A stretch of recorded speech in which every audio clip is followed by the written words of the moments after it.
Salam hər kəsə. Kanalıma yeni gələnlər üçün demək istəyirəm ki, mən Suzanna Rəhmanova, 22 yaşım var. Təhsildə psixologiya üzrə təhsil almışam. Hal-hazırda da təhsil və psixologiya üzərində çalışıram və inkişaf etdirirəm özümü.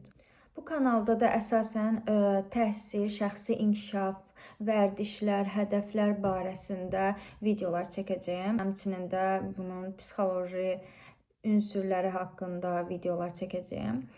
Əgər sən də indiki sənindən bir üst levelə qalxmaq istəyirsənsə, o zaman xoş gəldin. Bugün mövzumuz imtahandır.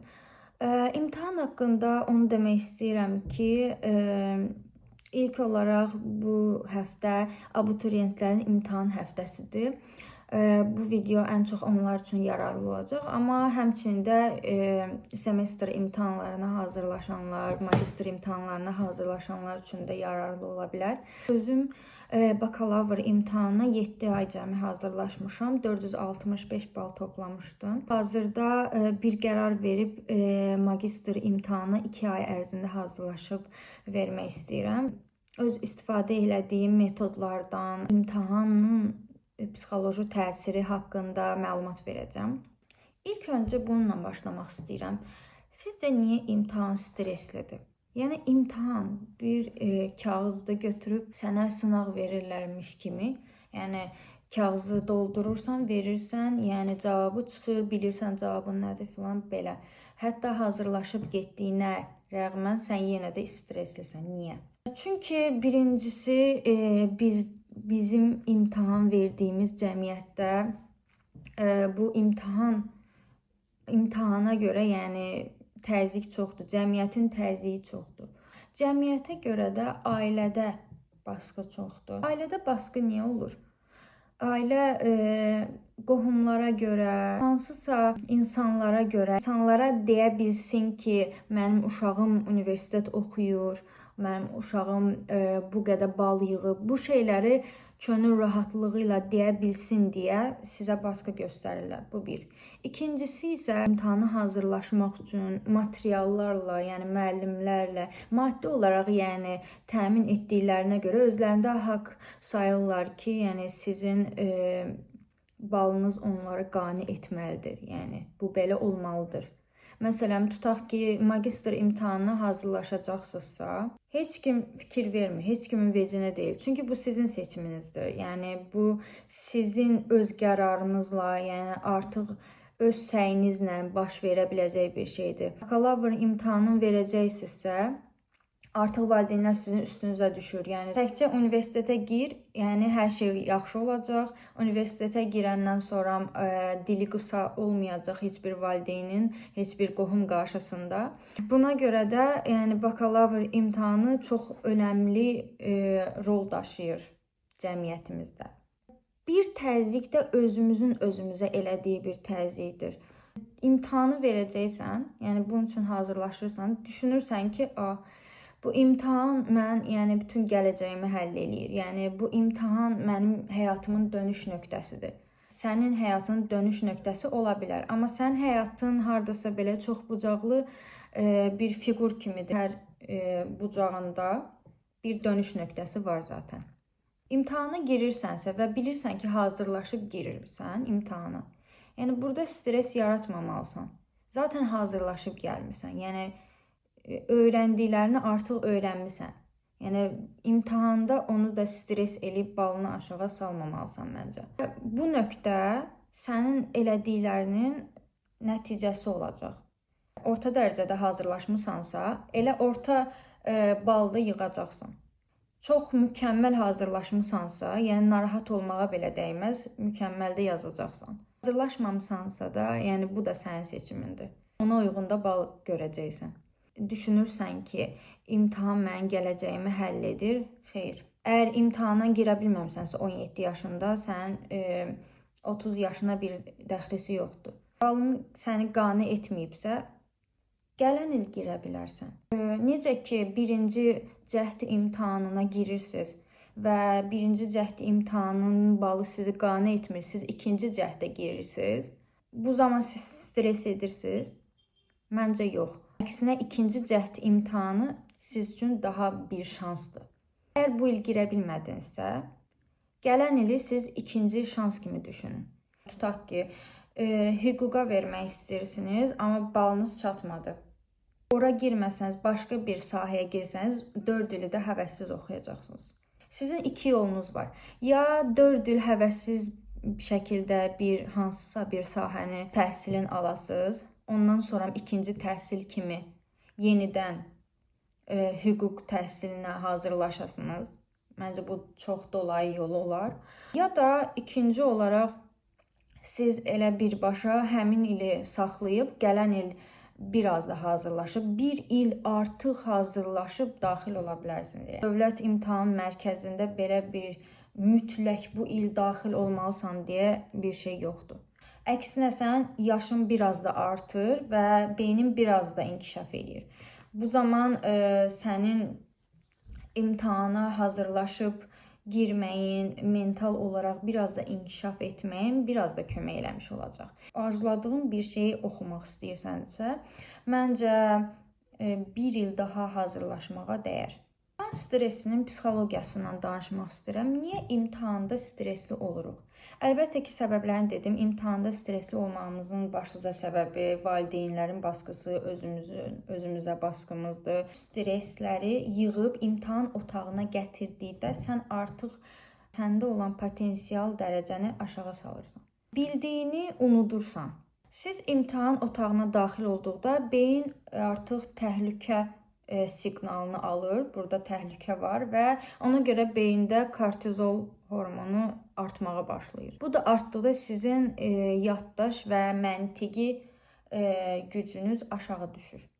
Və buna görə də stres vəziyyətində çox vaxt insan öz bildiyini itirir və yaxud diqqətsiz davranır, sürüşdürmə edir, tələsir. Yəni bunlar hamısı stressin əlamətləridir. Əgər sən sürüşdürmə edirsənsə, yəni birin cavabını 2-yə yazsan, ikinci cavabını 3-ə yazırsansa, yəni bu diqqətsizlikdir. Yəni bu da qorxudan irəli gəlir. Sən qorxursan, imtahana vaxtını çatdıra bilməyəcəksən. İmtahan öncəsi necə psixoloji olaraq özünü hazırlaya bilərsən? Psixoloji olaraq özünü hazırlamaq üçün ilk öncə bunu deməlisən. Potensialın nədirsə, yəni nə oxumusansa, o nəticəni də görəcəksən. Bu nəticə sənin nəticəndir. Başqasının nəticəsi deyil. Başqası başqa cür çalışıb və o cür də yazıb. İnsanlar yəni müxtəlifdir. İmtahan otağında 15 nəfər insan varsa, 15-i də tamam fərqli cür çalışıb. Biri az yazıb, çıxıb gedir. Biri bir saat, imtahanın bir saatın tamamlanmağını gözləyir ki, yəni qapıdan çıxıb getsin. Yəni çox fərqli insanlar var imtahanda. Buna görə də ən əsası köçürtməməyə diqqət edin. Əgər bir insan yəni şıp yazırsa bütün cavabları, yəni bu onun əla bildiyi anlamına gəlmir. İmtahanda heç kimin dediyinə inanmayın. Heç kimin kömək etmək istəməsinə inanmayın. Çünki sizdən cavab almaq məqsədi ilə, hə mən bunu bilirəm, bura A yazmışam, sən də get A yaz. Yəni ola bilər ki, səndən cavab almaq üçün öz cavabını sənə deyir. Ən əsası demək istədiyim budur ki, özünü heç kimlə müqayisə etmə. Sadəcə özünü bir əvvəlki versiyanla müqayisə eləyə bilərsən. Deyə bilərsən ki, mən 5 ay əvvəl yəni bunları bilmirdim, amma artıq bunları bilirəm. İmtahanda bunlar qabağıma düşsə, mən onları yaza bilərəm. Amma 5 ay əvvəl həmin imtahan qabağıma çıxsaydı, mən onu yaza bilməyəcəkdim. Özünüzə yüklənməyin. İnsanların mən oxuyuram deyə bağırması onların nəsə bildiyi ya da bilmədiyi anlamına gəlmir. Siz onların beynini bilmirsiniz. Sizin bildiyiniz bir şey var, siz özünüz və sizin necə dərs oxumağınız. Heç kim siz haqqında heç nə bilmir, siz də heç kim haqqında heç nə bilmirsiniz. Ona görə heç kimlə də müqayisə edə bilməzsiniz.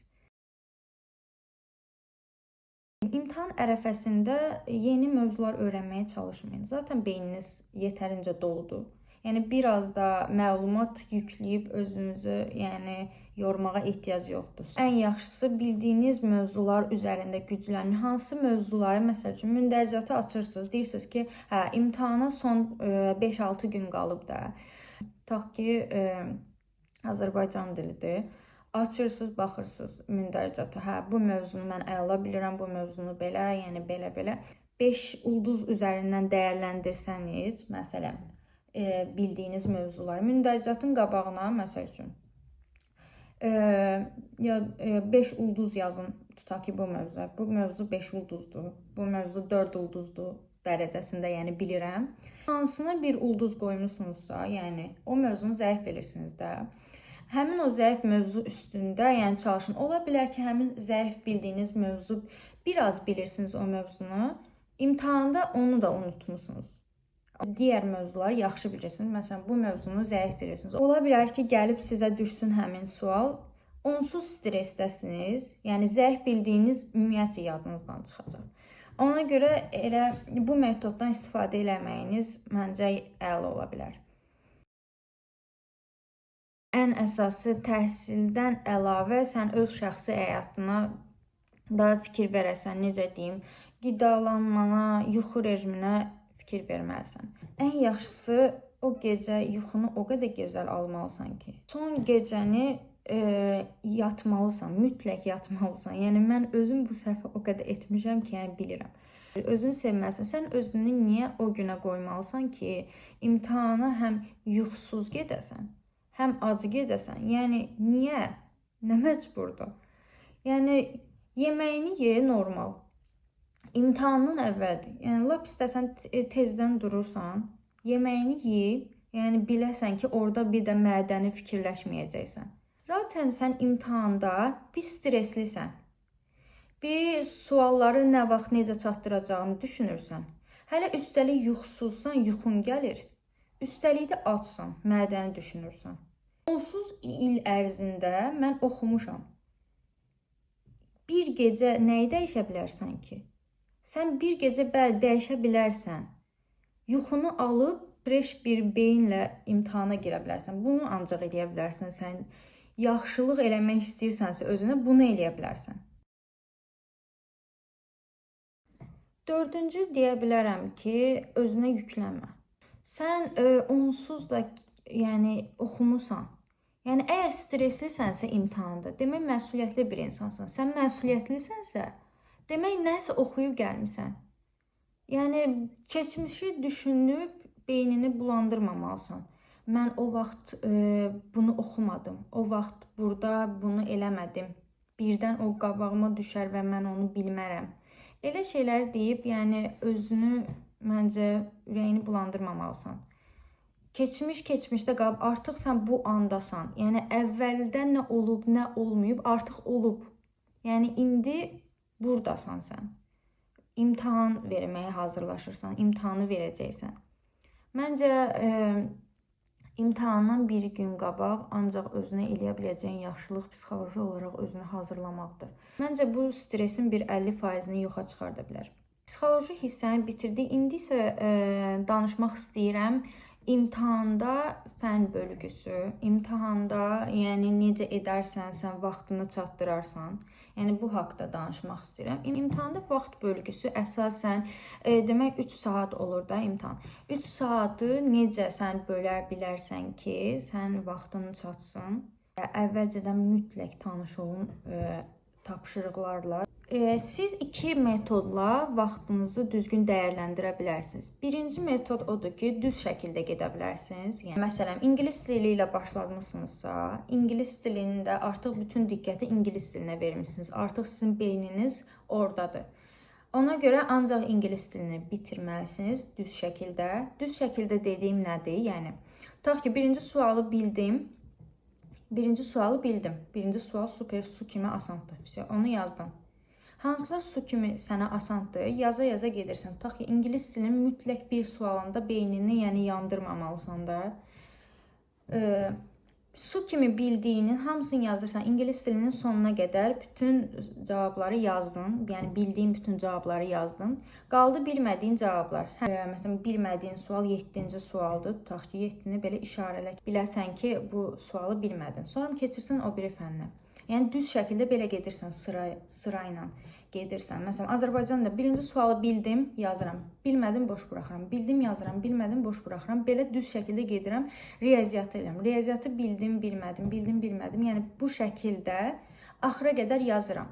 Sonra qayıdıram, bilmədiyim suallara bir-bir baxıram. İkinci variant isə bu ola bilər ki, məsələn, listeningi bitirdiniz.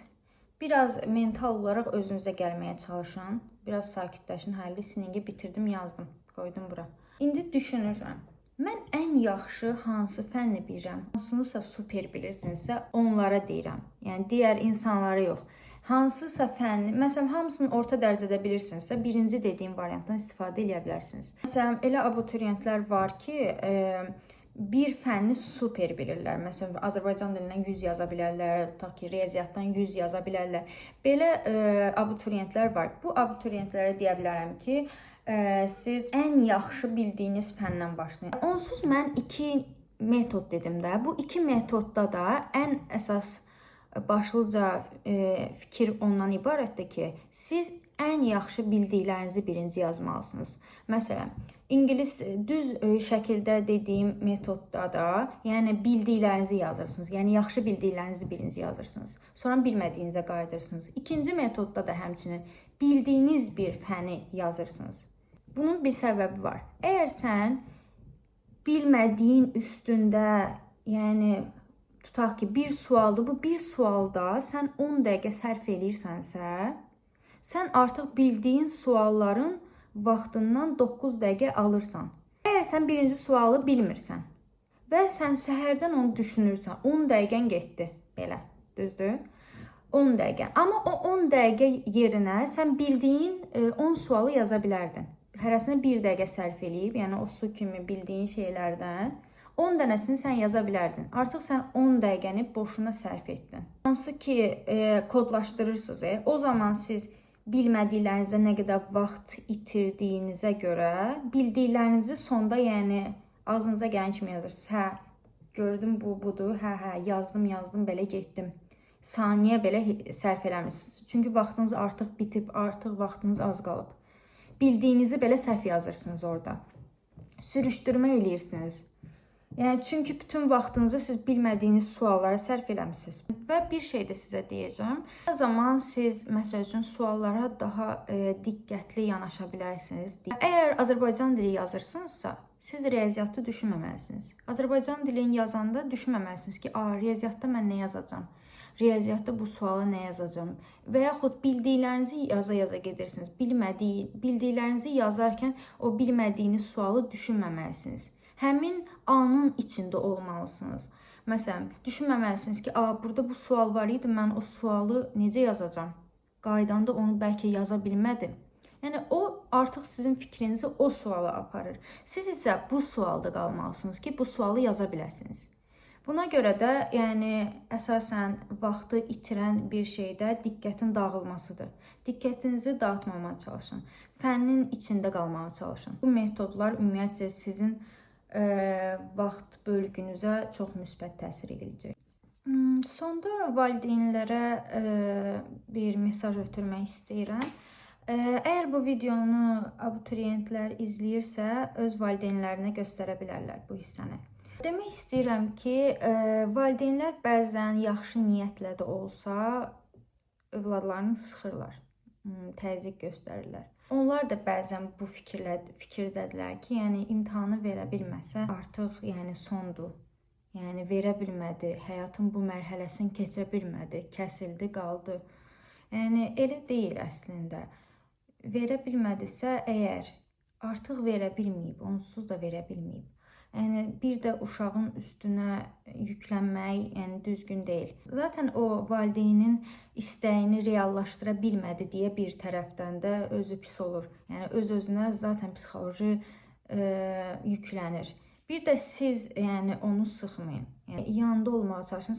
Siz yəni situasiyanı artıq dərk edirsiniz. Bir böyük insan kimi situasiyanı dərk edirsiniz. Görürsünüz ki, peşman olub, yəni verə bilmədiyinə görə, eləyə bilmədiyinə görə sıxıntı çəkir. Yəni siz də bir də deməyin, camaatın uşağı girdi universitetə, camaatın uşağı bu qədər bal yığıb, sən bir dənə şey eləyə bilmədin. Artıq onda onun öz güvənin qırırsınız. Yəni növbəti mərhələlərini birbaşa bu təsir eləyir. Valideyn yanında deyil, valideyn sıxır, sən girmədin, bizim əməyimiz boşa getdi deyə başına vurur. Onsuz övladınız yəni yaxşı deyil. İstədiyi yerə girəcək bal yığmayıb. Biraz da siz niyə onu pis vəziyyətə salarsınız? Siz onu əksinə dəstəkləməlisiniz, deməlisiniz, bax, girə bilmədin, yəni son deyil, imtahan idi. İmtahandır, oldu, qutardı, yaxşı olmadı. Bir dəfə də hazırlaşarsan, daha yaxşı olar. Valideyn dəstəyi övladın həyatında çox mühüm rol oynayır. Valideyn bunu ilk öncə dərk eləməlidir və uşağının həyatına necə təsir elədiyini bilməlidir. Əgər sən öz övladını düşünürsənsə, əgər yaxşılığını istəyirsənsə, sən ona ancaq dəstək ol. Deyəcəklərim bu qədər. İmtahanda sizə uğurlar arzu edirəm. İnşallah istədiyiniz balı yığa bilərsiniz. Əgər yığa bilməsəniz belə, yəni bu son deyil, bilirsiniz. Növbəti videolarda görüşənədək.